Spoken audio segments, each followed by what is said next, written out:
So now we'll make a start, and can I introduce Allister McBay? Great pleasure to have Allister with us. He's a spokesman for the National Secular Society and a long-term member of the British Humanist Association. Great pleasure to have him with us, and can I ask you to welcome him now as he addresses us.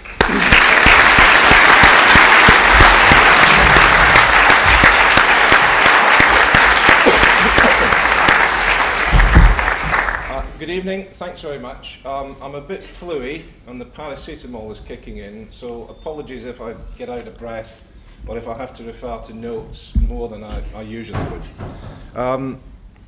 Is faith in God a delusion? Well, let's deal with another delusion first. My opponent tonight, who I count as a friend, doesn't have faith in God as his biggest delusion. His biggest delusion is he thinks that Dundee will be playing SPL football again next season. Now, you couldn't beat the mighty Pars with 10 men a couple of weeks ago, so I think you've got another delusion to sort out there, David. Now, the danger of the discussion tonight is that I rehash what Dawkins wrote in here, which I don't think is his best work, and then David stands up and rehashes what he wrote in here, which may or may not be his best work. It's the only one I've read, so I wouldn't know. I don't think that would be particularly interesting or entertaining. One thing I think, though, is nothing's going to be resolved tonight. I think in 1,000 years' time, we'll still be debating this. I think I will still hold the position, or future generations of me will hold the position that I hold. I think Jews will still be waiting for the Messiah to come for the first time. I think Christians will be waiting for him to return. I think Muslims will still be telling us that he's not coming, and I think future generations of Robertsons will still be waiting for Dundee to get promoted back to the SPL. So, nothing's going to happen. But you never know. You never know. Last week, the Church of England issued an apology to Charles Darwin. This was on top of its apology last year for its role in the slave trade, and those two apologies come after the late Pope John Paul II apologised to Galileo. So you never know what Christianity is going to confess to next. Maybe one day, maybe in 3008, they'll have apologised to Richard Dawkins. Who knows? Right, religion. It's got many definitions. I'll give you one, which is my favourite one. I've got to read this because I usually forget it. Religion is a human activity that can easily be accepted and understood, but only within the framework of the reality that it creates for itself. So if you accept the existence of a god or a spirit or whatever, or supernatural force that the various religions propose, then of course you've got no problem believing in what happens and what follows from that. However, most of the entities or gods that religions propose cannot have their existence validated by direct observation or reason. So in that sense, the emperor's got no clothes. You can make God up to be whatever you want it to be, and you will know when you've made God in your own image when he turns out to hate all the same people that you do. Now, as far as I'm concerned, all the available evidence points, of course, in favour of the discoveries of science. Big Bang, evolution, natural selection. I don't believe that there is an unseen hand in this, so whether that's an alpha omega creator or an intelligent designer. An intelligent designer is a sort of creationist in a lab coat. David, of course, passionately believes that there is evidence there. I want to take just one thing tonight in the time available from his book, which I hope he's going to autograph for me later, and perhaps refund the cost. On page 69, he gives us the three alternative takes on our origins. He basically tells us that to argue that something comes from nothing is, and I quote, beyond the realms of reason and a total nonsensical fantasy. He then goes on to argue that something was created out of nothing by a creator that had to be, and I quote yet again, incredibly powerful, intelligent, and awesome beyond our imagination, for that to be a creator who created something, to use the Latin ex nihilo, out of nothing. But I think then, in order to try and justify his argument, he resorts to making things up. He tells us that this creator exists outside time and space, and is the creator who crafts time and space and matter from nothing. Now my simple question is, how can you possibly know that?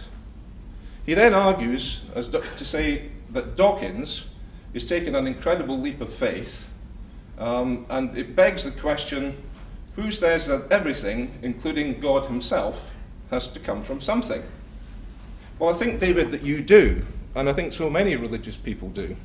At least they say something cannot come from nothing, but then they do a complete about turn and add, oh, except God. And then they do that because their imagination has had to invent explanations about dimensions that we don't know exist. You create the rule, and then trying to prove it, you break it in order to align it with what you imagine things to be. Now, if these dimensions outside time and space are unknown to us, then I don't know how you can possibly claim they exist, never mind that God or some supernatural force, some creator, exists within them. The creator is apparently awesome beyond our imagination, but then David claims that he can imagine it. If it's beyond our imagination, it's beyond our imagination. But he then goes on to imagine it. He imagines, for example, that it spoke 1,000 years ago to a man called Moses, although not in the 6th or 7th century to a man called Muhammad, presumably.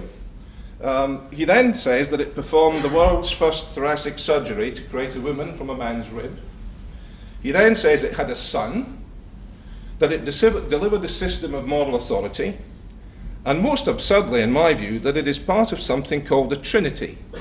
Now, a Trinity is a sort of celestial multiplication table, and it goes like this. 1 times 1 is 3, and 3 times 1 is 1. And according to the subtraction it does, if we take 2 from 3, 3 are left. And the addition is equally peculiar. If we add 2 to 1, we have 1. And he even ascribes properties to this mysterious force, such as mercy, compassion, and what have you. And all this he claims while telling us that actually this being is beyond our imagination, existing in dimensions that he's invented and he cannot hope to prove exist. So if I can use his own words against him, I think it's this, which is beyond the realms of reason and a total nonsensical fantasy. All I think David has done in his book is prove that God is all in the mind. God is imagined. He's a God of the guesses. He's put God in the same category as the fairies at the bottom of the garden. We can each make God up to be whatever we want it to be because we can. It's extremely convenient. David also argues entirely in his book from a Christian perspective, which I think also is a dead giveaway.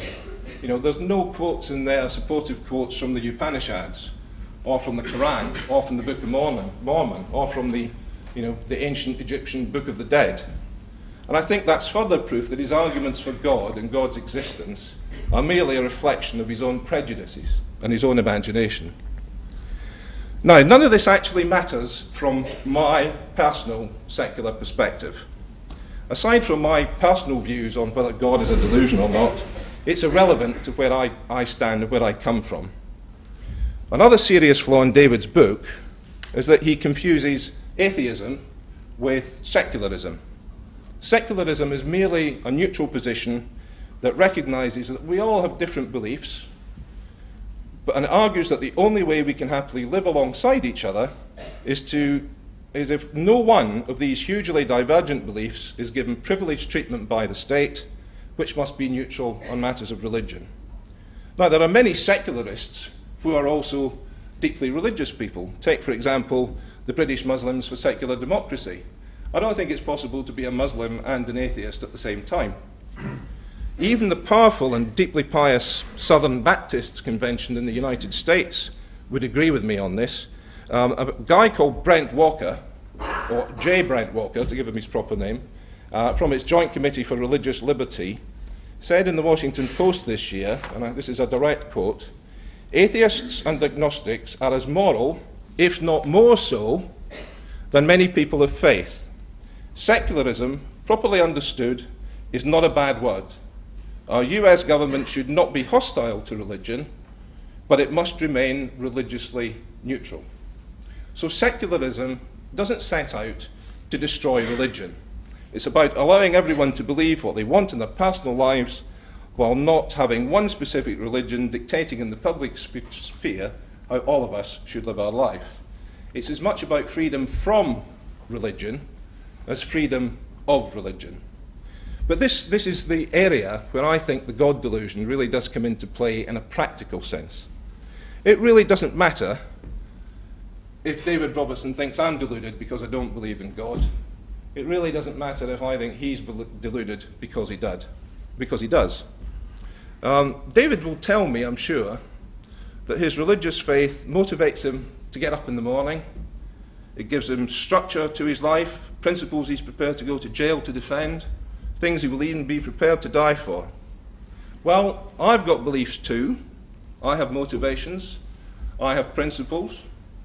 But my principles aren't derived from belief in the supernatural. And the problem we currently have in this country and in other countries in the world is that one set of beliefs and principles appear to be given privileged treatment over another set of beliefs or principles just because they happen to be grounded in religion, in the supernatural. As the chair of the Equality and Human Rights Commission, Trevor Phillips, said last year, and he got a lot of flack for this, we are sleepwalking in this country towards segregation. I think that's because of the insistent demands of faith groups of all kinds for privileged treatment that's doing this. Segregated schools, segregated scout groups, parallel legal systems, or supplementary jurisdictions. That's what the Lambeth Ayatollah called it earlier this year when he got into a bit of trouble. So far this millennium, Christians and Muslims in Britain have even demanded segregated toilets. Now, that strikes me as a recipe for disaster. Why do we need to go to these great lengths? We even have the Lord's Day Observance Society determined to prevent Calmac ferry crossings to Lewis on Sundays so that that part of the island can be cordoned off for religious observance. The Stornoway Taliban seem to be alive and well from what I can see. And I think that's the real danger about the God delusion, that it puts into practice what I think to be religion's first objective, which is to divide people. The saved and the damned, the righteous and the unrighteous, the believer and the infidel, the Jew and the Gentile. One group promised great riches and eternal happiness, the other group condemned to eternal torture and misery, both in this life and the next one, whatever that happens to be. So I think the God delusion leads to one group demanding special rights and privileges in what is a secular society, and it demands inequality. It's not secularists who demand exemption from equality laws so we can discriminate against people that we don't like. It's not secularists who demand segregated schools and then cheat on the admissions code to keep out the very people the religious say they love and want to help. In other words, the poor and the vulnerable. It's not secularists that seek to curb freedom of expression by demanding even tougher blasphemy laws than the ones that we've just repealed, the so-called defamation of religion law. And I think that's where, in practical terms, the God delusion actually hurts us as a society. It demands that in the name of respecting religious belief, we're increasingly being asked to tolerate the intolerant and become segregated through forms of institutionalized discrimination. Now, ladies and gentlemen, as I wind up, it would be remiss of me not to give my final words to one dead champion of the Scottish Enlightenment and one living. Now, standing in Edinburgh University, you can't get away without referring to David Hume, one of Edinburgh's most famous sons and philosophers, a man whom Edinburgh Christians successfully prevented becoming a professor here because of his atheism. Now, David Hume famously said, "A wise man proportions his belief to the evidence."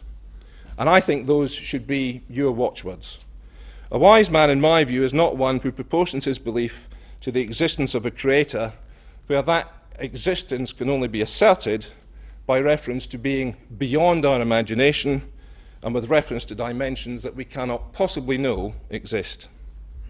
And finally, Scotland's greatest living and enlightened philosopher. Anybody know who that is? Audience participation time? No? Billy Connolly. Who else? Now, you've heard, no doubt, of Max Ehrmann and his Desiderata poem. It's the one that starts, "Go placidly amid the noise and silence and the haste, and remember what peace there may be in silence. as far as possible without surrender, be on good terms with all persons, listen to others, even to the dull and the ignorant, they too have their story, as I'm telling you tonight. Well, Billy's version is just as good. As well as life-affirming and positive message such as campaign against blue smarties, never wear tight underwear on airplanes, and the very, very astute marry somebody you like, Billy also says this: avoid people who know the answer. Keep the company of people who are trying still to understand the question. And I think that's a very good basis for saying that faith in God is a delusion, and I move the motion. Thank you.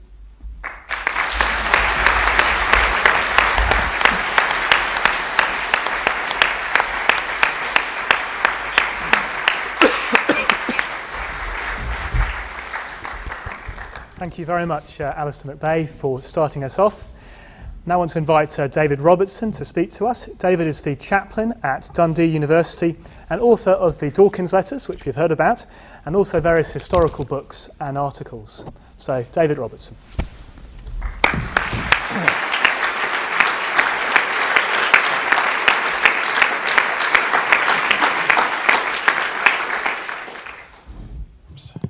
Yeah, I'm also a Free Church minister, so keeping this to 15 minutes is going to be really difficult. I have no objection at all to Allister calling me delusional. I accept about the Dundee bit, but because if my belief in God is wrong, it is delusional.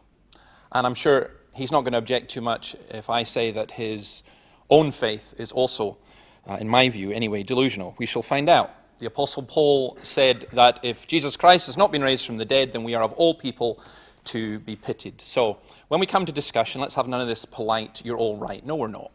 Someone's right, someone's wrong when it comes to this. It's great to be here. I'm a graduate of this fine university.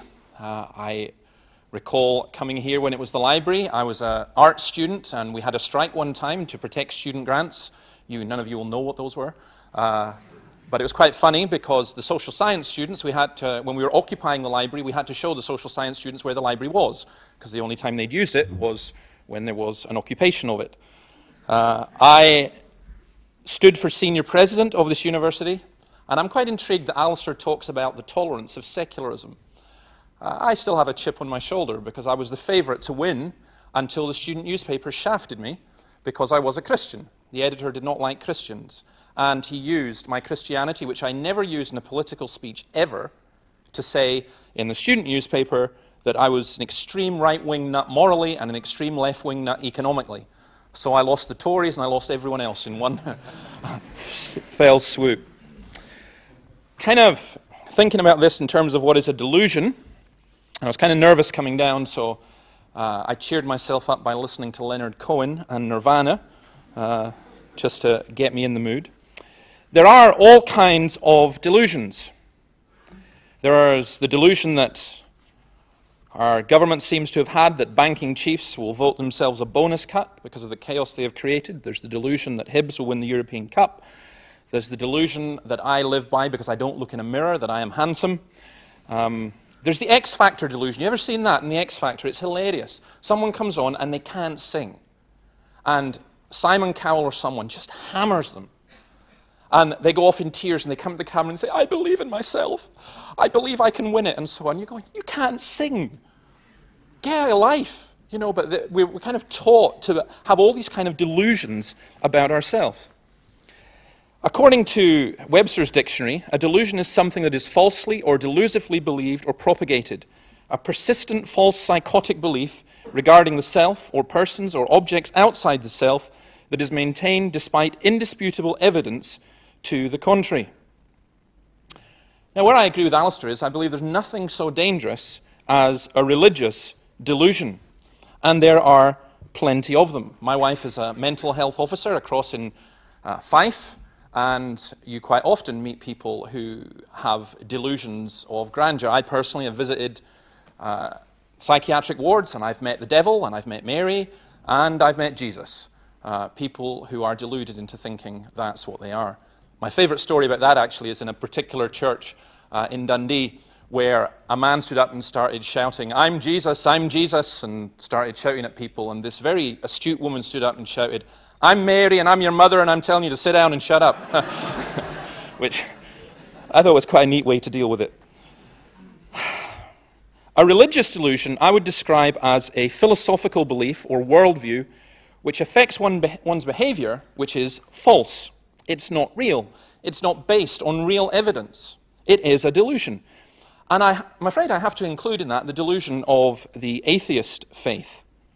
Because atheism is a faith. I think everything is a faith in some sense. We all live by a combination of faith and reason. You cannot philosophically or literally prove to me that the whole world wasn't created yesterday and God just implanted in our brains all the history and everything else. I mean, no one can actually prove that. You can't prove that we're not in the matrix. How do you know that you are not really wired up to some kind of machine and this is just all a dream? It's all kind of a nightmare. In a sense, none of us can prove anything absolutely, so we all work by a process of faith and of reason together.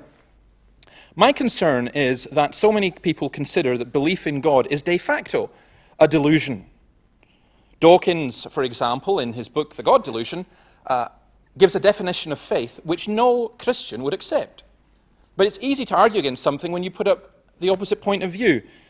He says this, that faith is belief in spite of or contrary to the evidence. Anyone who said, I am a Christian, I believe in God, in spite of or contrary to the evidence, I would say, you're not a Christian. How can you possibly be a Christian? I myself tried very, very hard to be an atheist. When I came to university, I kind of almost wanted to be an atheist. But I couldn't, because it wasn't intellectually tenable. All the evidence that I could see was completely the opposite way. So people ask, why do you believe? Well, when I debate with some of my atheist friends, what they do is they continually ask for evidence, but their definition of evidence is so narrow that it makes it impossible to answer it, because their definition of evidence presupposes that there is nothing outside the materialistic. To me, that's a bit like using a football analogy. It's a bit like saying, okay, Dave, score a goal, and they give me a goal that's that size, and they give me a ball that's that size, and then they plonk themselves in front of the goal. Now, you can't win with that kind of attitude. It's very interesting when Christopher Hitchens debated John Lennox in Edinburgh during the festival. Lennox put in a wee trap. He mentioned the resurrection just as a fact. He didn't try and prove it or anything like this. Hitchens rose to the debate when it came to the rebuttal. He stood up and he said, it won't take me 5 minutes to rebut someone who believes in resurrection. Why? Because for Hitchens, it's just an absolute that you cannot have, resurrection. Now, the whole point is, when we're talking about God, we're talking about the supernatural and so on. If you're saying that your starting position is de facto, there is no supernatural, then for you, there is no conversation. There is no dialogue, there is no argument, because you've already predetermined that that cannot be the case. And that really is, that's a bit like trying to argue with somebody whose eyes are shut, saying, I can't see anything, I can't see anything. It really is very, very, very difficult. So for me, what we need to ask, what we need to question, is the naturalistic, materialistic philosophy that says the only thing that we can know is what is material. Now, how do we prove that? I mean, basically, without getting too philosophical about it, I know this is a philosophy society and you'll hang me for this, but I actually like philosophy a lot. For a while, logical positivism seemed to make some kind of sense. But logical positivism hangs itself. Because logical positivism, which basically is arguing that only things that we can empirically prove can be real, that's itself a statement which you cannot empirically prove. So it self-defeats itself. So what you really end up with is people saying, if I can't see it, if I can't touch it, if I can't prove it in a science lab, then it can't exist. Well, I'm sorry, but I regard that as an extremely close-minded point of view. In fact, for that reason, I tend to see not all, and I wouldn't include Allister in this, but most of the atheists that I debate with or know, they are as fundamentalist as any dogmatic fundamentalist religious group. Now, it's quite funny because you mention this on any atheist website, and bang, It's just absolutely incredible. I mentioned this down in Cambridge, speaking at Cambridge University, and I said that atheists get very emotional when you say this. And this man stood up who was a lecturer and started yelling at me. And I just thought, thank you, Lord. And he just kept yelling until his friend said, sit down, you fool, you're proving him right. Which, I mean, why was he so wound up about it? Because he wanted to think, I am open-minded and tolerant and reasonable, and all those who disagree with me are fundamentalists, dogmatics, religious types. So automatically you get excluded if you are religious. Well, some would say, okay, what's your evidence? I would have to say this, wouldn't I? At the end of the Dawkins letters, which was written as a response to the God delusion, because I'd been asked the question so much, I put down 10 reasons why I'm a Christian. The evidence for me is listed in there, and we'll maybe get to discuss some of them. I would actually want to argue that it is, as the book of Romans says, delusional to ignore God and all the evidence for him. For example, my favorite philosopher is not a Christian. He's a guy called John Gray. If you've read Straw Dogs and Black Mass, please don't read them listening to Leonard Cohen or Nirvana with a glass of whiskey and a knife by your side, because you probably won't get through the night. They are incredibly depressing books because they describe the human condition. But he describes Dawkins as a Christian atheist, keeping the philosophy and the morality of Christianity without God. And he describes how illogical that is. In fact, he takes a very Nietzschean view of that whole idea. Now, John Gray has a very bleak view of humanity and sin. Actually, it's one that I think Dawkins shares a little bit. This is what Dawkins says about the universe. In The Blind Watchmaker, he says this: in a universe of blind physical forces and genetic replication, some people are going to get hurt, other people are going to get lucky. You won't find any rhyme or reason in it, nor any justice. The universe we observe has precisely the properties we should expect if there is at bottom no design, no purpose, no evil, and no good, nothing but blind, pitiless indifference. Nothing but blind, pitiless indifference. I would want to argue that what Francis Collins, who was an atheist, head of the Human Genome Project, convinced him of the truth of Christianity was the argument and the evidence from morality, that we can conceive of good and evil at all. I'd want to argue from the cosmological argument, the fine-tuning of the universe, that convinced Britain's and perhaps the world's most famous atheist, Anthony Flew, that there is a God. There is still hope for you, Allister. I got a letter from a former president of the National Secular Society, who is now an Anglican vicar and a committed Christian. I look forward to welcoming you to the Free Church General Assembly fairly soon. My greatest evidence for God is just simply this. I hate religion. I really hate religion. I would find myself, when I hear statements from the National Secular Society coming from Allister, a lot of the time I would say amen if it wouldn't offend him. But I find myself, I believe because of Jesus Christ. John Stott says this: I could never believe in God if it were not for the cross. In the real world of pain, how could one worship a God who was immune to it? I think that for me, the person and the work of Jesus Christ is for me what I believe in, what I trust, and all the evidence that I've seen for it. And I mean, believe me, it takes some hammerings, and you do try and be open-minded about it. I find it astonishing that people just automatically reject without ever knowing. At least people should attempt to try and find out. I want to finish with going back to Leonard Cohen. I heard him in a concert here in Edinburgh. I absolutely love Leonard Cohen. He's just an absolute genius. I'm not claiming as a Christian. I wish he was, but he sang this: like a bird on a wire, like a drunk in a midnight choir, I have tried in my way to be free, like a fish on a hook. I would argue that without God, and particularly without Jesus Christ, we are that bird on the wire. We are that drunk in the midnight choir, trying to be free but not being able to sing in harmony. We are that fish on the hook. And I would give Leonard Cohen his answer to that problem. How do you know freedom? What Jesus said. Know the truth, and the truth will set you free. And he also said that he was the truth. So I would argue belief in God is not a delusion. Belief in Jesus Christ is not always, at least, a delusion. And in fact, the delusion is to think that we can be free without him. Thank you.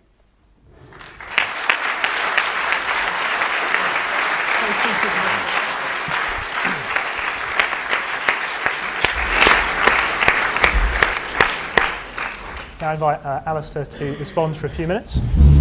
Okay, I'm all right. I've been allowed to sit down for this one. David seems to have argued yet again from one perspective, that is a Christian perspective, and he still doesn't talk about what this other evidence is outside of the evidence that we can directly observe and validate.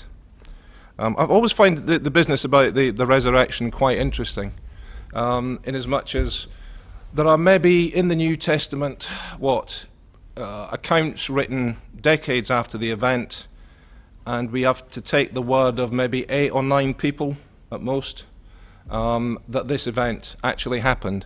Yet there was an entire race of people at the time who did not believe this man was the Son of God.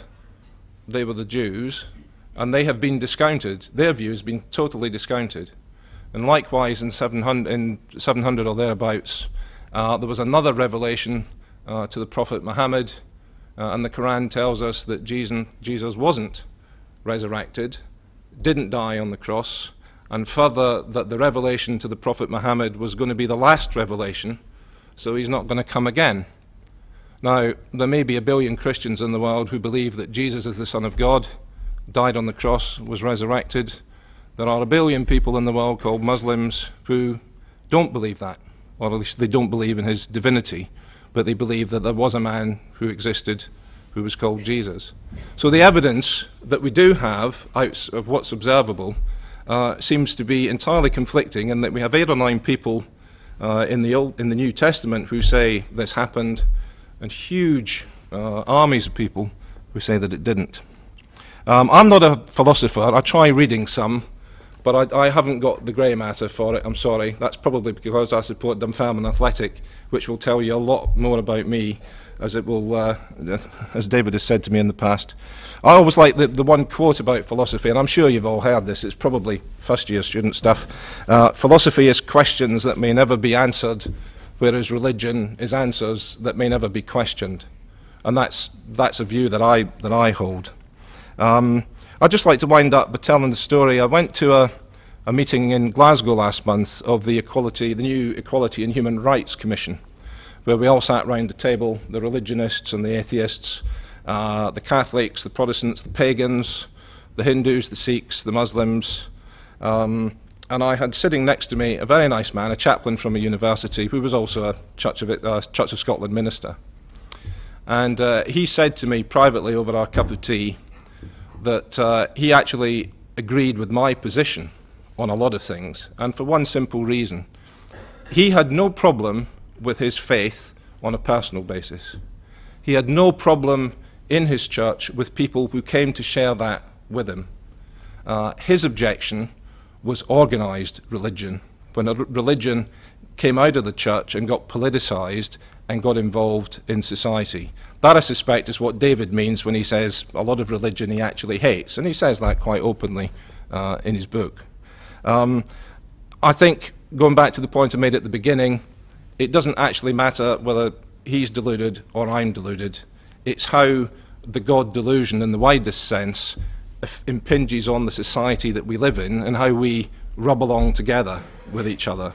And I think the danger at the moment is that the God delusion leads to one group or several groups in society being privileged against others, and has just led to, I think the faith communities strategy of the Labour government has led to a Me Too situation, where one religious group after another is queuing up to knock on the government's door to say, well, if they're getting that, we want this. And I think that's where the God delusion does us a great deal of harm as a society. That's all I've got to say. Sorry.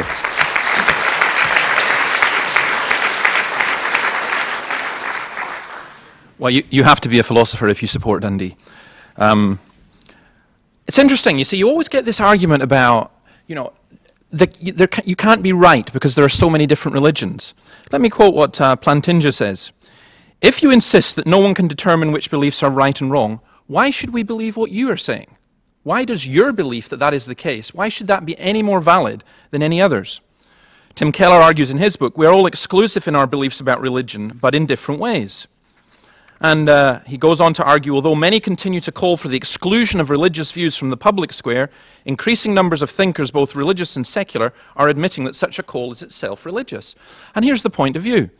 The point of view espoused by Allister as regards saying, let's privatize religion, as long as you do it behind closed doors, that's fine, but it mustn't come into the public square, is a religious view which only allows that one religious view to be the public view. And I think that is authoritarian and wrong. Segregation is coming in this country because of the rejection of the Christian heritage and values by secularists. Our Christian heritage and values were ones of tolerance.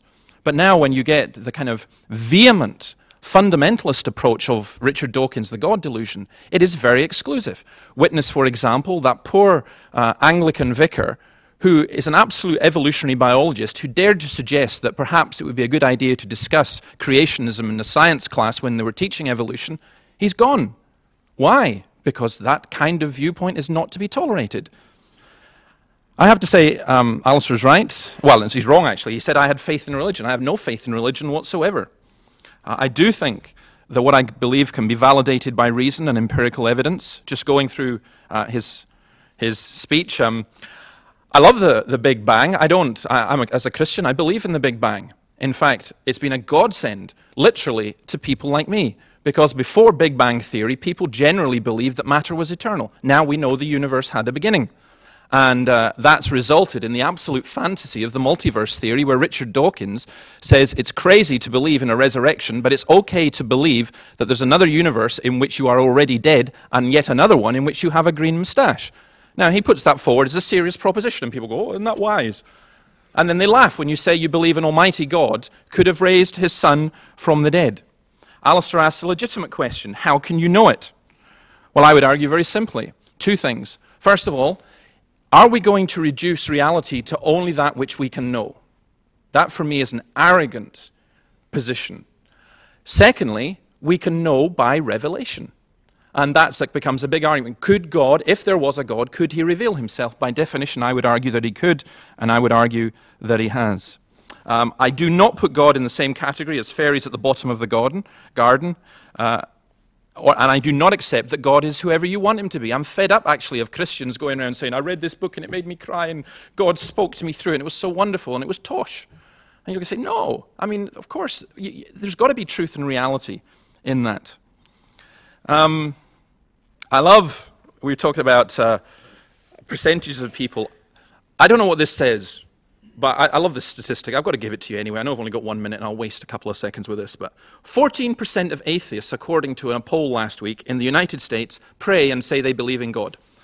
I love the rationalism of that. Religious faith does not motivate me to get up in the morning. Coffee does. I'm sorry. I don't get out of my bed thinking I have to get out of bed because God tells me to. That's not the way that it works. And I'm intrigued by the position on Karl Marx. I don't really want to discuss Sunday fairies when belief in God is a delusion. But as an example of secular intolerance, that's exactly it. When the majority of people in Lewis vote for a Sunday fairy, that's fine. But why should it be imposed by a secularist society saying, you must have this? That's a religious viewpoint. And I actually agree, avoid people who know the answer. That's the whole point about religion. You're continually, constantly questioning. We don't know the answer, but we know that there is an answer. Thank you.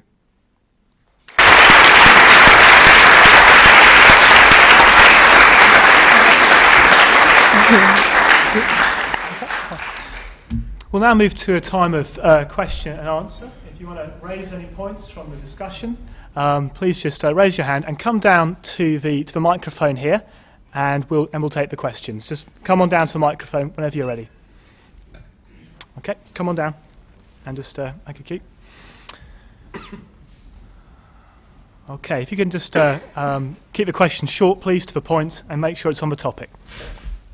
Allister, do you not think that it's disingenuous to discard religion in the public sphere as being bad for society when this nation has benefited so much from significant social change born out of religious and specifically Christian convictions, for example, Wilberforce and the abolition of slavery?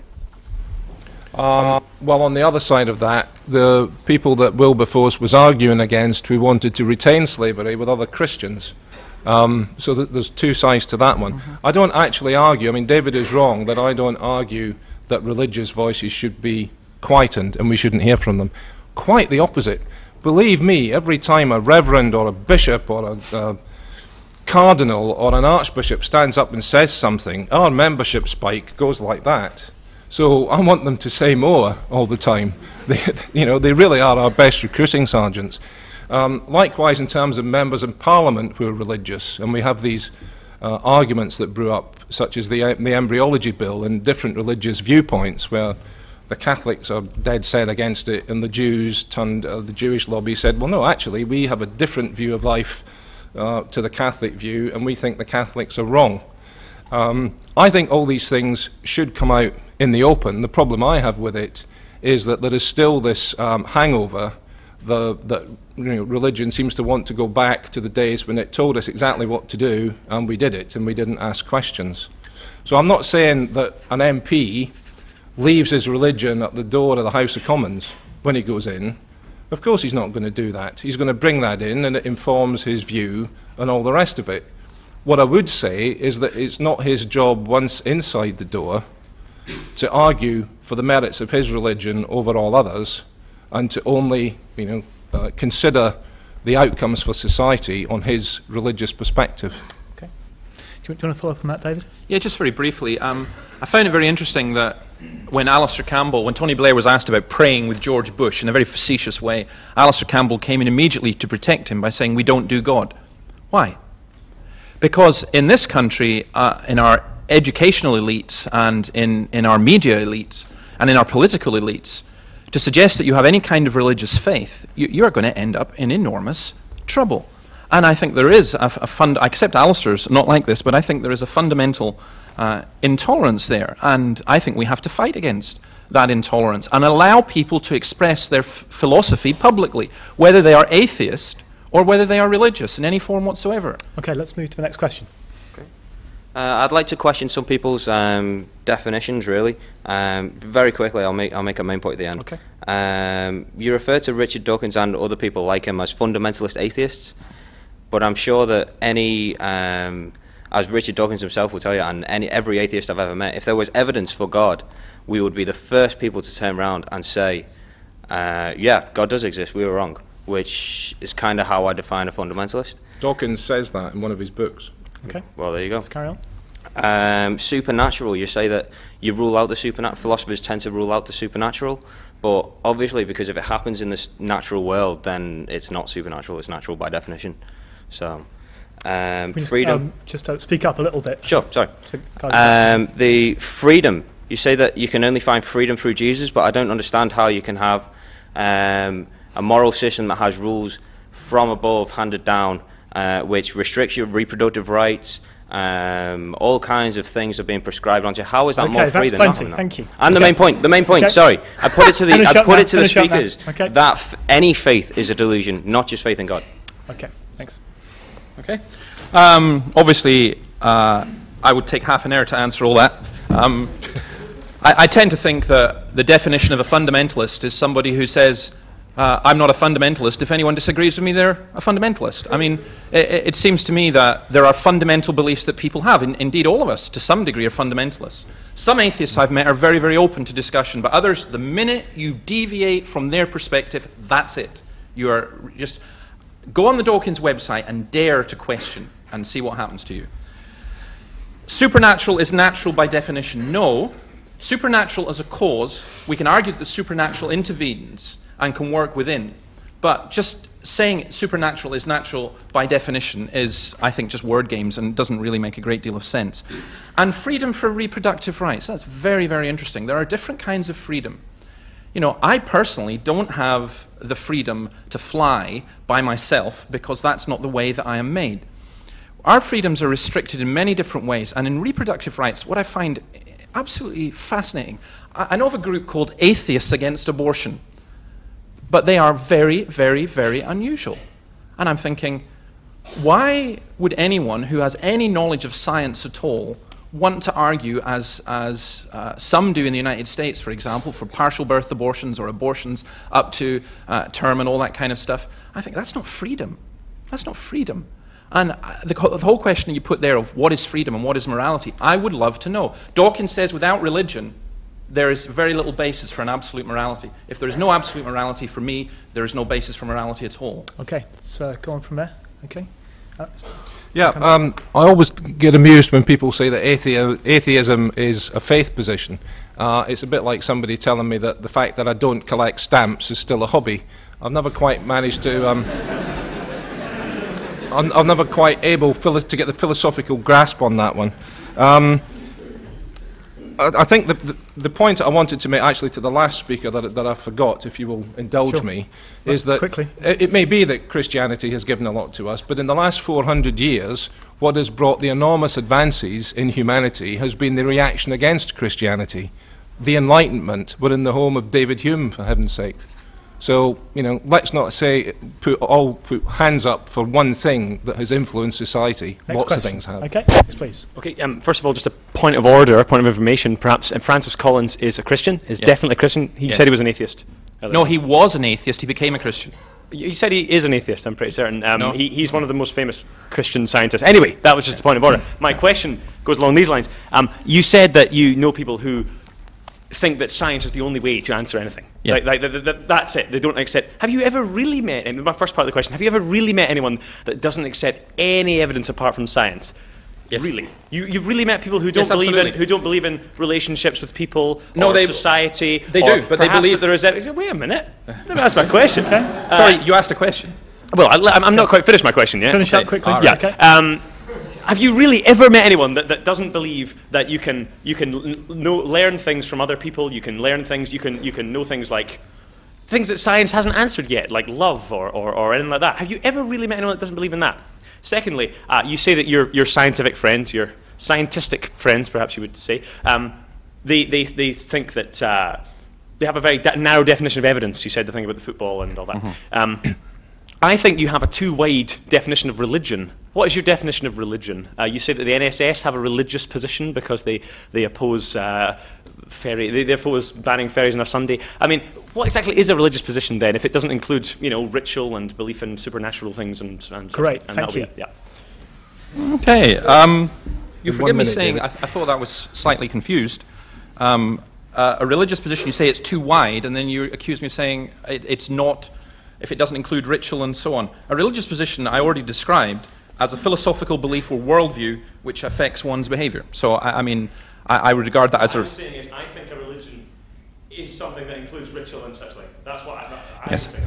I also don't know a single human being who operates without ritual of some form or other.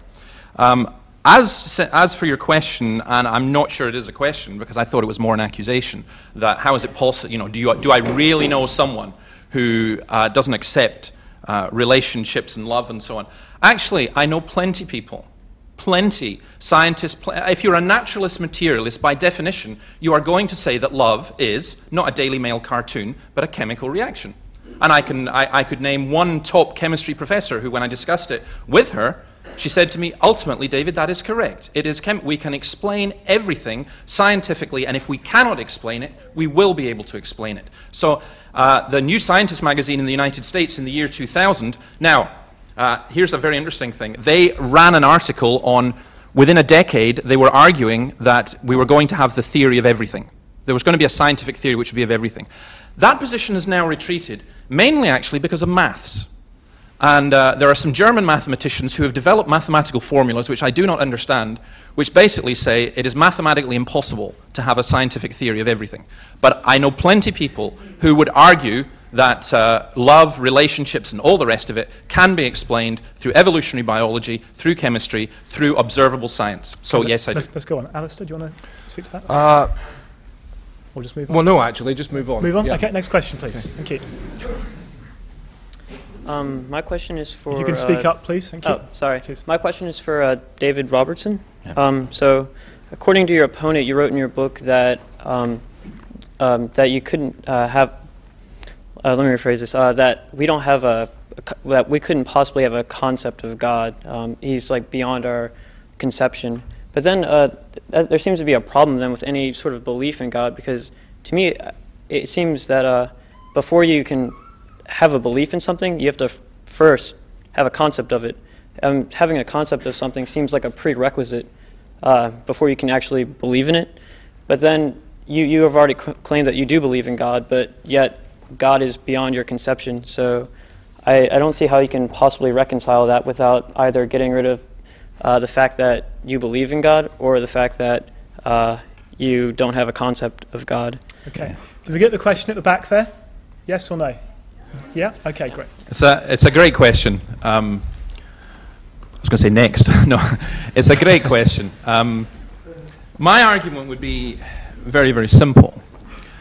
There are lots of things that I am aware of that I don't necessarily have a concept of or couldn't articulate. I would also argue this. When I write in the book about God being a concept that I cannot fully understand or fathom, I don't have any problem with that. I don't understand the mechanics and engineering that allows me to fly in a plane. I hate flying. And I sit in the plane and I logically work through the fact that there are millions of planes that have flown, they haven't crashed, and then I think about the ones that have, and all the rest of it, and work it through. Because I cannot explain to you how that plane works, it doesn't mean to say that it doesn't work. So I would argue that the concept of God, when I say I have a concept of God, it's impossible to have a concept of God in the sense of completely understanding who God is. That is not the same as saying that you can have no thoughts about God at all. In fact, one of the most interesting questions, for me, the two most interesting philosophical questions are, why is there something rather than nothing? And the other one is, why do human beings have any concept of God at all?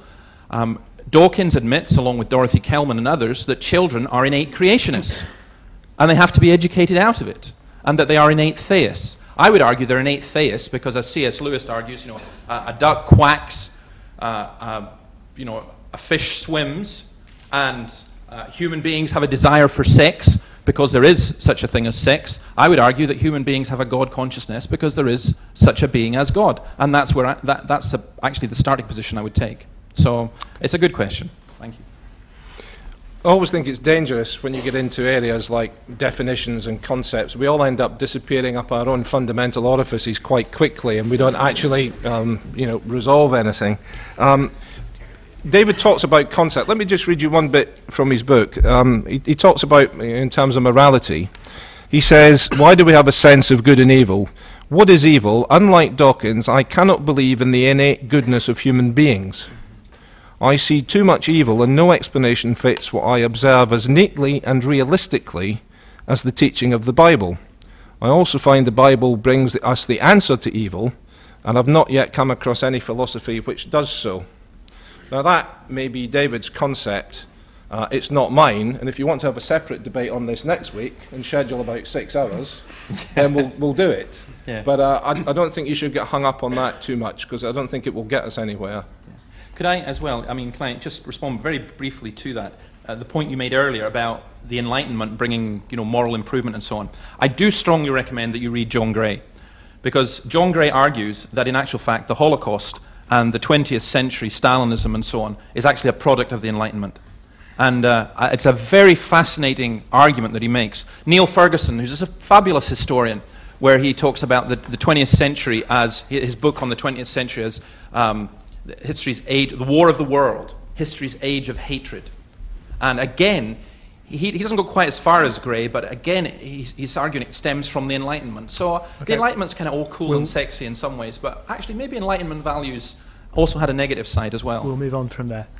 Okay, so let's make sure we're sticking to the topic here. Is faith in God a delusion? These historical matters are important, but we want to stick to the topic. And it'd be great to have some... any ladies who want to ask a question as well? A lot of blokes up here. Ladies, come. There we go. Great, fantastic. Maybe we can have a lady come to the front. Thank you. Okay. My question is to you. Did I understand correctly that you said you distinguish between a belief in God and a belief in fairies at the bottom of the garden or other supernatural beings? And I was wondering how you distinguish between one thing for which there is no evidence and another thing for which there is no evidence, and why those two things are different. Well, obviously you preloaded the question, It's a bit like asking me, when did you stop beating your wife? Because you preloaded the question by presupposing that there is no evidence for either. And on that basis, the question is nonsensical, because obviously I do not accept the presuppositions of the question. So I'm arguing, and I've argued precisely, and I argued in my talk, that there's plenty evidence for the God of the Bible. I think she means valid evidence. Yeah, evidence that... Well... Okay, it's fine. Indeed, but you see... Of course, but you see, again, here come the presuppositions. That's exactly what I argued in my talk, that you ask for evidence and then predetermine what is valid and what is non-valid. Now, I say that there is plenty valid evidence. If you come to this argument with the view that there can be no valid evidence because there is no God, in other words, the classic example is, say, resurrection. People start, resurrections don't happen. Therefore, anyone who claims that there's a resurrection, there has to be another explanation. What you've done is you've predetermined, and some people call that prejudice, but you've predetermined that must be the case. Now, that is as fundamentalist as any religious person who comes predetermined that there is a God. So what's your answer? My answer is the evidence is there. And you need What is it? But Okay. what is it? okay. Well, I list 10 things in the back of the book. There's, if you want to, I'll read them. Well, One example. Okay, any of them. is this your question? Next Yeah, person. no, it's Okay, Okay. fine. Part of my Okay, well, It's fine, let's... it's fine. Okay. One go evidence. through this One of the quickly. 10 Okay. is just simply the fact that human beings have a moral concept. That would be one of the 10. That's evidence for God. Yes. Okay. Yeah. Dawkins himself says that without God, it's very difficult to have any absolute morality. I would argue that philosophically, if you don't have an absolute morality, you have no morality, ultimately. Okay. So the fact that we have a concept of morality is itself an evidence. In the same way, I would use... Sorry, I'm not sexually obsessed, but I would use sex as an example. The fact that human beings have a desire for sex, for me, it's a pretty big indicator that there may be such a thing as sex. And I would argue the same in terms of our desires for God. Now, you can perhaps explain it away in different means, but it is not good to automatically dismiss an argument like that, say, that's not evidence. You need to look at what is being said.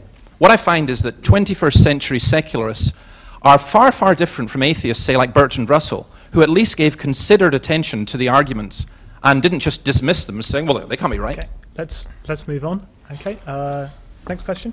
I'd just like to say that I think actually we have considered the evidence and dismissed it as not valid. And I think I'd just like to say also that there is actually evidence for the existence of fairies at the bottom of the garden, because every time it rains, that's when the fairies are crying. We'll take our next question. Okay, I know I'm a middleman here, is a bit of a time lord, so I'm going to hurry this along. Basically, is faith in God a delusion is the title of the talk, right? Now, I'm sorry, I've forgotten your name. Alistair. Alistair. Sorry, Alistair. I am genuinely terrible with names at the worst of times.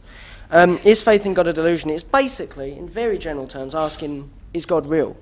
Now, it's very easy to answer that if you are an atheist, because we take God to mean any God. Thor, Zeus, this guy here. So, what's your name? But so you're answering the charge on Christian grounds. Now go back, you have not given us any real satisfactory explanation. Is faith in God a delusion? You obviously would say no, but why? Why would you say it's not? Because, the reason I would say it's not, because the overwhelming evidence that we have throughout human history and that we currently have at the moment points towards there being a God. I've mentioned morality. I would argue from history. I would argue from the Bible. I would argue from our concept in our own heads of eternity. I would argue I certainly wouldn't go the ontological argument. I would argue cosmology. I would argue the fine-tuning of the universe.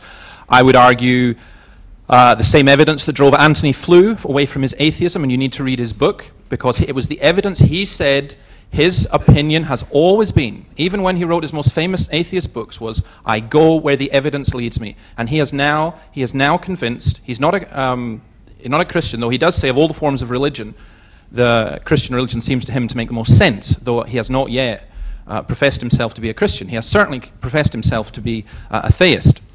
Now, I would argue, it's very, very easy for people to ridicule. I would say, please be very careful about that, because it does come across as remarkably arrogant. Here's a man who's been arguing for atheism, who's one of Britain's greatest philosophers, been studying it for years and years and years, and this is not an argument from authority. But he turns around and says, actually, the evidence has led me to this. Now, I would say, don't be so dismissive. It may be that you examine the evidence and say, no, I'm sorry, but that evidence is not there. But don't start with the presupposition that there can be no evidence. I'm sorry, but you're saying I did not start with the supposition there was no evidence. Your evidence, for example, there being a morality, is switch. I could just as well say that is evidence that there is not a God. Why? Because the fact is that God, his morality is based on might is right. God could just as well easily say that killing is absolutely right, and that would then become morality. So by invoking the absolute morality of a God, you're actually giving complete arbitration to the God and taking it away from human beings. So I might argue, and chimpanzees have a morality, so where's their chimpanzee God that gives it to them? Okay, Every one of your evidence... Do you want to come back on that quickly? Yeah, sure. Absolutely. Again, it's a complete misunderstanding. If you're going to argue against a position, you need to know what you're arguing against. And the Christian view of morality is not might is right. In fact, ironically, the might is right comes from Nietzsche's philosophy because of his rejection of the Christian view of morality. But that's not might is right morality, it's a master and slave morality. Do you want to come on that? Yeah, there's a lot of assertions flying around, like, who says the universe is fine-tuned? How do we know these things? Virtually every cosmologist that exists. Something like, Anthony Flew goes across to the other side, but there are people that go the other way. And yes, cosmologists may exist but they are scientists who propose a hypothesis, evaluate it against the evidence, and change it accordingly. It will either stand or fail.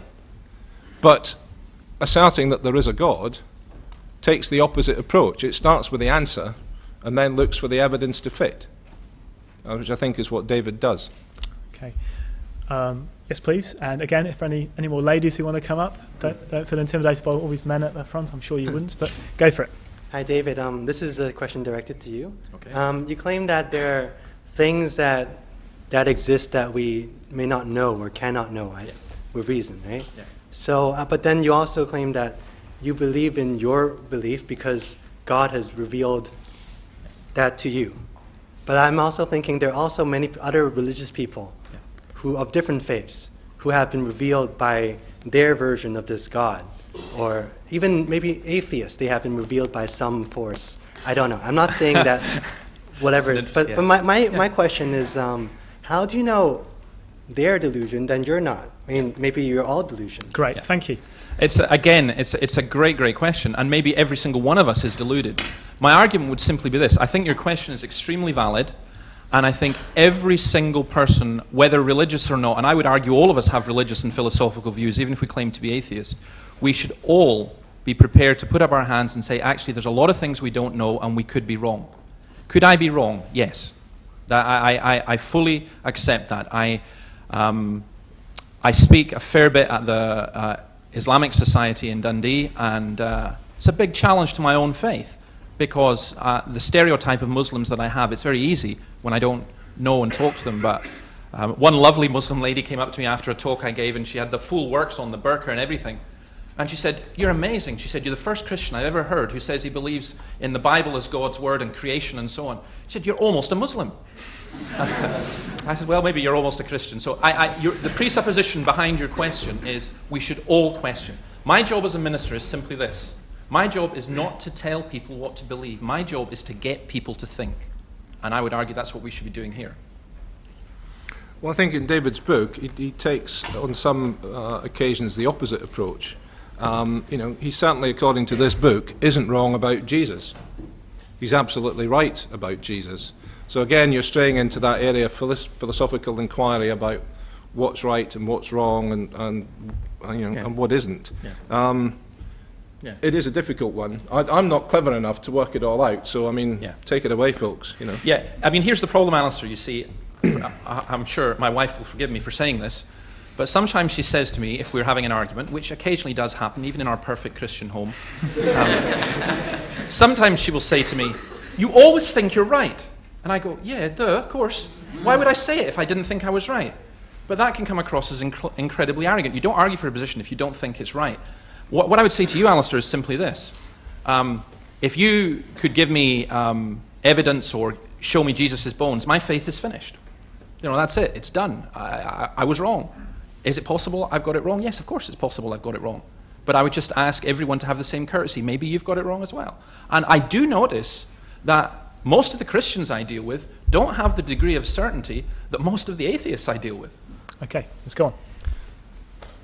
Firstly, I'd like to apologise for not asking you a question, because you haven't got any yet, and I feel that's a bit unfair, but I couldn't think of one, so... Do you fancy a pint afterwards? Would be a good one to ask. I was in a queue for quite a bit, so sadly my question has been semi-asked, but thankfully not answered at all. So, thank you. The title of the debate is faith in God a delusion? Mm-hmm. And there has been a lot of focusing on the God bit, but it's rather interesting with the use of the word faith. Mm-hmm. You talked about we all have faith. Mm-hmm. And I think in one sense of the word faith that seems to be true, but don't you think there's a bit of an equivocation going on there between the way you'd say I have a faith that the sun will rise tomorrow? That's mm-hmm. rather different from a very organised philosophical set of beliefs like a religion. Okay, again, a good question. You're assuming that a religion is an organised philosophical set of beliefs. I have to tell you this. I became a Christian just when I came to Edinburgh University. Really annoyed me because I basically came to enjoy my hedonistic freedom and even to study. But being a Christian changed all of that. For me, in 25 years of being a Christian, it has never been an organised set of beliefs. It has been disorganised chaos in lots of ways. So I don't accept, again, your definition of... That may be a definition of some philosophical viewpoints and religious viewpoints. But I don't think it's a definition of the faith that I'm talking about. Faith for me is very simple. I do have faith that my wife loves me. I can't put that down in a formula. I can offer some degree of evidence for it, but I can't put it down as a formula, as a set of beliefs. I also have faith in Jesus Christ. Again, I'm not prepared to put that down as a formula, though I do think it includes definite beliefs and experiences. Can I just ask a quick question aside? Do you believe the Bible is the Word of God? Yes. And that's a belief?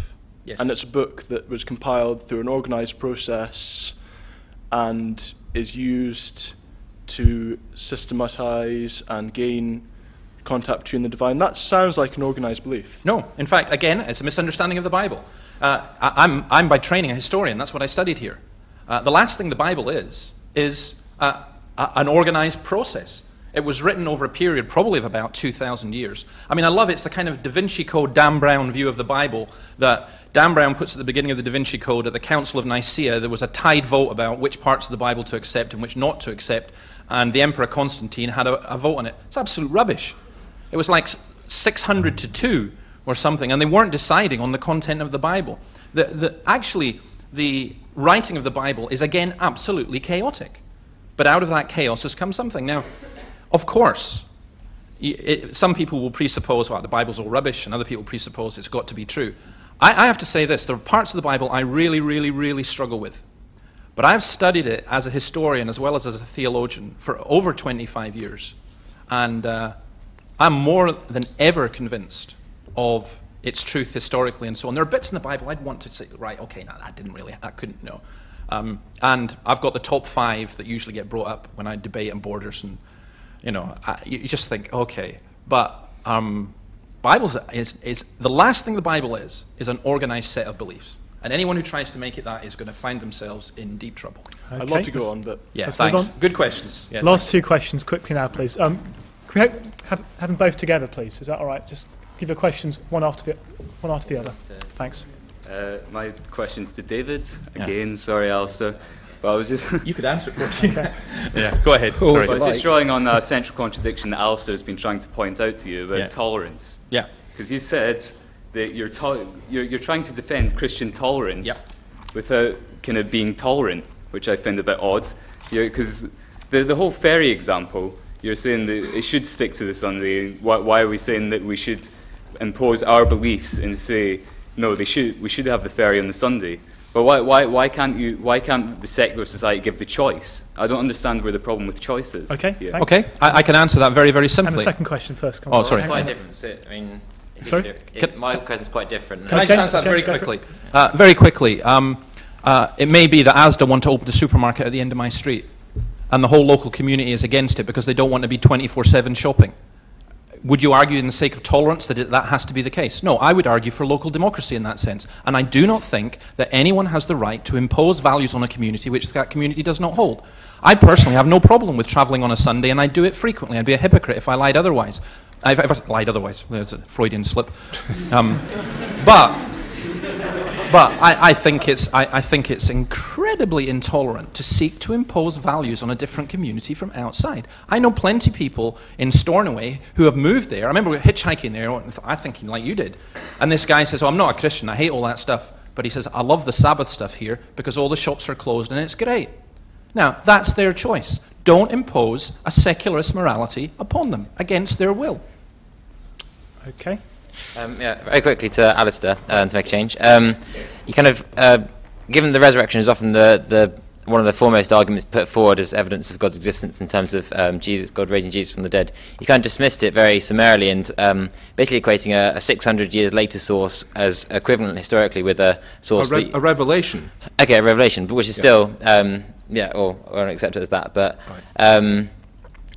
You didn't seem to kind of engage with the evidence for the resurrection from the time, such as why the body was never produced, why it was how the kind of Christian community managed to grow so rapidly based on what must have been a lie if it didn't happen. And I was wondering if you had a kind of response to kind of, I mean, you even yourself admit that it was decades after the records, so that's still within the lifespan of people who were around at the time. So it wasn't just 9 people; it would have been a whole community of people that could have said, actually, no, here's the body. If you've got any kind of more that you'd like to elaborate on that, if you can. Okay, well, can I go back and respond to the first question first, and I'll come back to that one. When we were talking about the ferry service to Lewis, David originally said, when all the people on Lewis all vote, for it, then we'll have it. And then before that, he had said that might is right is not the Bible's message. It's got nothing to do with what a particular community wants. I think there'd be an outcry if a Muslim community or a Hindu community in a part of Britain said, we're doing this on this particular day, therefore all the cars and we'll stop all the traffic coming in and blah, blah, blah. I don't think that's the case at all. There is a large group of people on Stornoway who do want that ferry service. If you want to sit inside and read a Bible and not go to the shops, even if you're an atheist and you just want to sit inside and enjoy the peace and tranquility, you can. You're not forced to go to the shop. Taking the second question now, evidence. Yeah, there's an interesting guy in the United States called Dan Barker, who's also referred to in this book, and I only say that to prove to David that I have read it all the way through. It was a struggle. Dan Barker used to be an evangelical preacher, a real dyed-in-the-wool tub thumper, worked with Pat Boone, who was a great evangelist himself in the US. And Dan Barker is now the chairman or president, whatever you want to call him, of something called the Freedom from Religion Foundation in America. And Dan Barker has, over many years, set a problem for Christians, which is for people to write to him with a strict chronological sequence of events surrounding the crucifixion and the resurrection, particularly Easter, without leaving out a single fact out of the various descriptions of it in various chapters of the Bible. He's issued that challenge to countless religious people, and nobody's ever taken him up on it, which would tell you something about the nature of the evidence. Now, I don't know if, maybe there's been a TV program on this, I don't know. Maybe there has been one of these mock trial things where the evidence for the resurrection has been put up there with a barrister for and a barrister against and Milan and friends. I don't know. What I'm saying is, to the extent that there is evidence in the Bible, it is conflicting and it's written many years after the event. And I don't think it's reliable as such and would probably be dismissed in a court of law. But there you go. Try Dan, have a look for Dan Barker and see if you can do the answer to his problem that he sets. Okay. You know Dan, don't you? Yeah, I can help you with that. This is the Dan Barker myth. It's like the Christopher Hitchens myth. Hitchens is meant to have asked a question that no one can answer, and it's been answered numerous times. Same with Dan Barker. If you want to know the answer to it, John Wenham, The Easter Enigma, puts together the 4 different accounts of the Gospels. By the way, as a historian, that's one of the reasons I believe the Gospels. If someone had come with 4 bits of 4 documents which were identical, I just think you just copied each other. But the fact that they are so different in their perspectives is, for me as a historian, actually remarkable evidence in terms of what they're asserting. That they are eyewitness accounts. Richard Bauckham, Jesus and the Eyewitnesses, professor in St Andrews University, I'd recommend that one as well. But if you want the Dan Barker question answered, just read The Easter Enigma by John Wenham. The Easter what, sorry? Easter Enigma. Right. Which is trying to explain the apparent contradictions that are there. I shall seek further enlightenment. Thank you. Just give you 2 minutes to wrap up. May the force be with you. Any final comments? That was my line. That was what I was going to use at the end. You've stolen my thunder. I'd just like to say how much I've enjoyed it. I think it goes back to what I said before. It really doesn't matter, whether David thinks I'm deluded or he's deluded. I think the problem comes in the practical way that we approach these things in our daily lives. I still think we'll be arguing about this one forever. But I think one of the key issues is the vast majority of us, I think, will have these arguments and debates and discuss, but we'll all rub along quite happily to a greater or lesser degree. There are idiots on both sides. David and I were talking earlier before we came in here. He has a loathing for Stephen Green of Christian Voice. And I think it's bad news that the media, for example, seem to quote Stephen Green from Christian Voice all the time as some sort of expert on the Christian view of Britain. There are also idiots on the atheist side, but they are, I think, in the minority. I think the vast majority of us can go away quite happily and meet up and have a few beers or whatever and not worry about it. So I'd encourage you to do the same and try not to be too fundamentalist and too extreme. David?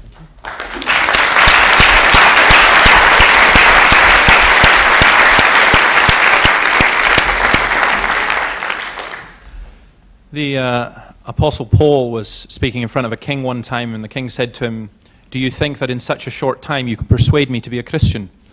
Allister, as I say, because I believe in God, I believe in the Holy Spirit and so on, and I'm serious about this. I will actually, and do actually, pray for you. I have known atheists who have become Christians. I've also known people who are professing Christians, like Dan Barker, who have turned around and denied their faith, so you could quote on both sides.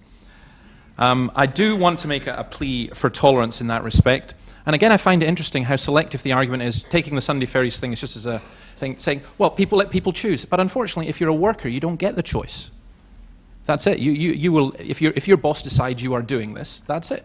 And I think one of the problems in our culture is the 24/7 permanent culture. I think we need to sort out some things along those lines. So I certainly would argue for tolerance. I definitely want to argue for thinking. I want to argue for Christians to think as well. It's embarrassing sometimes when Christians come up with answers that they've got out of a how-to book. How to witness to atheists, how to witness. Throw it away. Think for yourself. But I've also come across the atheist equivalent continually, where the same arguments come up all the time. And there's a great deal of emotion that gets involved in this. And I'm just saying, look, seek the truth. Question all the time. I love, and kind of summarizing this, the whole is belief in God a delusion. I love what Stephen Hawking says, where he says, in A Brief History of Time, it would be very difficult to explain why the universe should have begun in just this way, except as the act of a God who intended to create beings like us. I find that a fascinating quote, because The Brief History of Time is the most bought, unread book in the world. You have it on your coffee table, and you go, oh, you got A Brief History of Time. And even the briefer history of time, people don't really read it. It's a very difficult and complex book, and the reason it is because Hawking will not accept. It is very difficult to explain why the universe should have begun in just such a way, except as the act of a God who intended to create beings like us. Fascinated that Hawking has finally come out and said he does believe that everything came from nothing. Now that, philosophically, I'm jumping through hoops trying to grasp where he comes from. I am personally persuaded, Arno Penzias, the Nobel Prize winner who discovered the Big Bang. The best data we have are exactly what I would have predicted had I nothing to go on but the 5 books of Moses, the Psalms, the Bible as a whole. I would just simply make this plea. If you are an atheist or an agnostic, do not come with the presupposition that because you are a Christian or a religious person, that you have necessarily left your brain behind you. You haven't thought these things through. I would argue that there's a lot more evidence than a lot of people seem to think for the existence of God. When someone says, David, why are you a Christian? Why do you believe? My argument is very, very simple. It's not because of some experience I had. That's part of it, if you like. My argument as to why I'm a Christian is because it's true. Now, you can turn around and say to me, well, David, it's not true. And so we just stand there and yell at each other. Yeah, it's true. No, no, you know. And sometimes that's the level of the argument. Well, okay, let's actually seriously look at the evidence. But do not predetermine what you will accept as evidence. Because that's the argument. The argument is about the philosophical viewpoint that you're taking, the worldview that you have. I'm prepared to say there may be no God. I'm also prepared to say that there could be a God. In fact, I obviously believe that there is. And I'm saying, look, and if you do look for him, you will find him. Okay, thank you.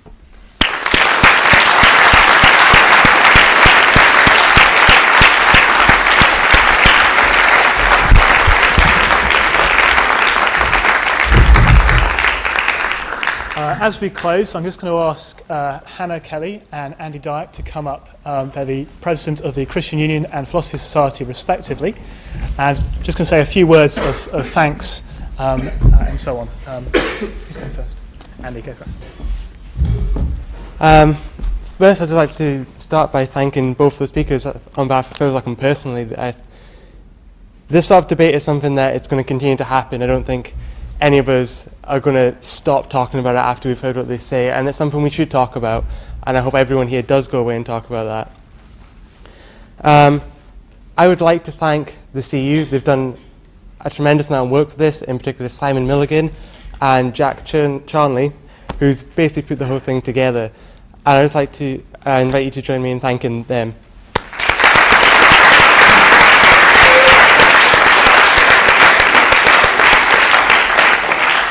And I'll just hand you over to Hannah.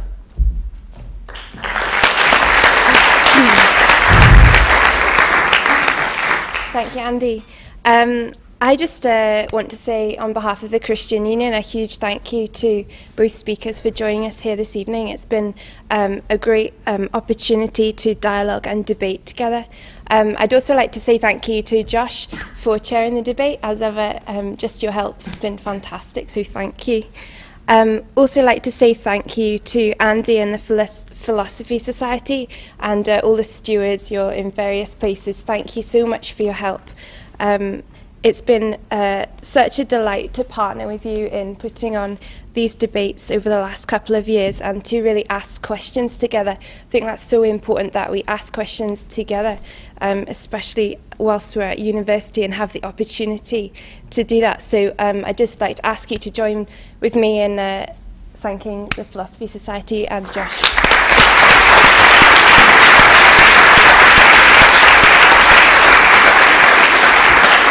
The last word of thanks, if you wouldn't mind, for Stephen and his technical team who very kindly put this event on. Do please look out for upcoming events in the future and do stay for hot chocolate now. Thank you.